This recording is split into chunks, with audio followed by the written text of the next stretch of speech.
అంతలో వల్లభరెడ్డి రవీందర్ రెడ్డి గారు మాట్లాడతారు. వల్లభరెడ్డి రవీందర్ రెడ్డి గారు, ఏంది బంద్ మీకు వ్యతిరేకంగానే ఉన్నట్టుంది, ఈడబ్ల్యూఎస్ సంక్షేమ సంఘం బంద్ ఆపింది కాబట్టి, రిజర్వేషన్స్ ఆపారు కాబట్టి. అదే ఇప్పుడు మన తమ్ముడు విఠలు నేను చాలా అభినందిస్తున్నా.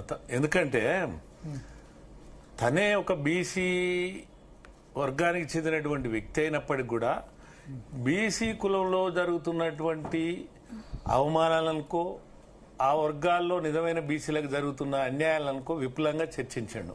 ఏమంటుండు, 136 కులాలుంటే 120 కులాలకు ఇప్పటి వరకు అవకాశాలు రాలేదంటుండు. రాలేదు అనేది వాస్తవమైనప్పుడు ఆ దిశగా ప్రయత్నం చేసినటువంటి పార్టీలు ఉన్నాయా, ప్రభుత్వాలు ఉన్నాయా, ప్రజా సంఘాలు ఉన్నాయా, బీసీ సంఘాలు ఉన్నాయా, ఉద్యమ సంఘాలు ఉన్నాయా అనేది మన ముందున్న ప్రశ్న. అదొకటైతే మీరు బంద్ గురించి మాట్లాడుతున్నారు. ఈ బంద్ మీరేం బంద్ అంటారు, వాళ్ళేం యుద్ధం అంటారు. ఎవరు బీసీలు ఏదైతే బంద్కు పిలిపించినటువంటి బీసీ సంఘాలు యుద్ధం అంటారు. తర్వాత వాళ్లకు శృతి కలిపినటువంటి రాజకీయ పార్టీలు మీతో పాటు మేము కూడా యుద్ధం చేస్తామంటారు. ఎల్లంక తమ్ముడు అన్నట్టు యుద్ధం ఎవరి మీద చేస్తారు? ఇప్పుడు ప్రభుత్వాల మీద చేయాలి, లేదా అంబేద్కర్ రాసిన రాజ్యాంగం మీదనన్నా చేయాలి, లేదా రాజకీయ పార్టీల విధానాల మీదనన్నా చేయాలి.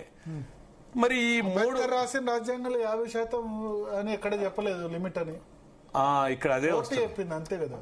అంబేద్కర్ రాసిన రాజ్యాంగం వల్ల ఏమన్నాడంటే, నేను మొదటి నుంచి చెప్పుకుంటూ వస్తున్నా, ఆర్టికల్ 16 స్పష్టంగా అది రాసిన రాజ్యాంగం. ఆర్టికల్ 16 ఫలితం పొందని, ప్రయోజనం అందని, ప్రాతినిధ్యం పొందని వర్గానికి ఫలితం చేకూర్చమన్నాడు. అంటే దాని అర్థం ఏంటంటే, నిరంతరం అనునిత్యం ఒకే కులం, ఒకే వర్గం లేదా ఒకే మతం ఎవరైనా కానీ పొందిన వారే రిజర్వేషన్లకు పొందడానికి వీల్లేదు. అది ఎస్సీ అనుకో, ఎస్టీ అనుకోండి, బీసీ అనుకోండి, అదేవిధంగా ఓసీలో ఈడబ్ల్యూఎస్ రిజర్వేషన్లు అయినా అనుకోండి. అయితే అట్లా అందుకు భిన్నంగా వ్యవహరించాలనేది ఇప్పుడు నడుస్తున్నటువంటి నాటకం. ఇప్పుడు రాజ్యాంగం ఒకటి చెప్తే, ఇప్పుడు జీవోలు తీస్తారు, చట్టాలు కూడా చేస్తారు.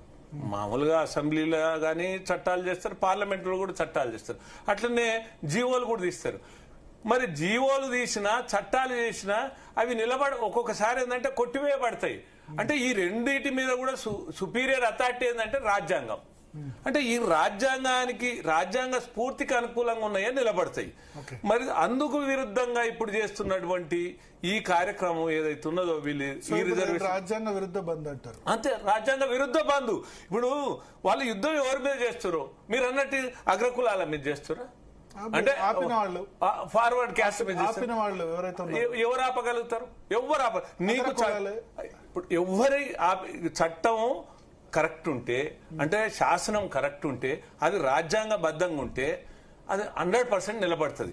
ఎందుకండి ఇప్పుడు కృష్ణమోహన్ రావు గారు, మేము కిరణ్ కుమార్ రెడ్డి ఉన్నప్పుడు మమ్మల్ని చర్చలకు పిలిచిండు. వారు ఉన్నారు, నేనున్నా, జస్టిస్ సుబ్రహ్మణ్యం ఉన్నారు, ఇప్పుడు చెప్పుకున్న ఆర్ కృష్ణ ఉన్నారు, అందరు ఉన్నారు. స్పష్టంగా ఒకటే, కృష్ణమోహన్ రావు గారు కూడా మొదటి నుంచి చెప్తుండు, బ్రదరు తను కూడా బీసీ బిడ్డే, ఆయన కూడా ఎప్పుడైనా చట్టం గురించే మాట్లాడుతున్నాడు. ఒకసారి అడుగుదాం, అడగండి, అప్పుడు కూడా చట్టం గురించి చేయాల్సింది మీరే. రేవంత్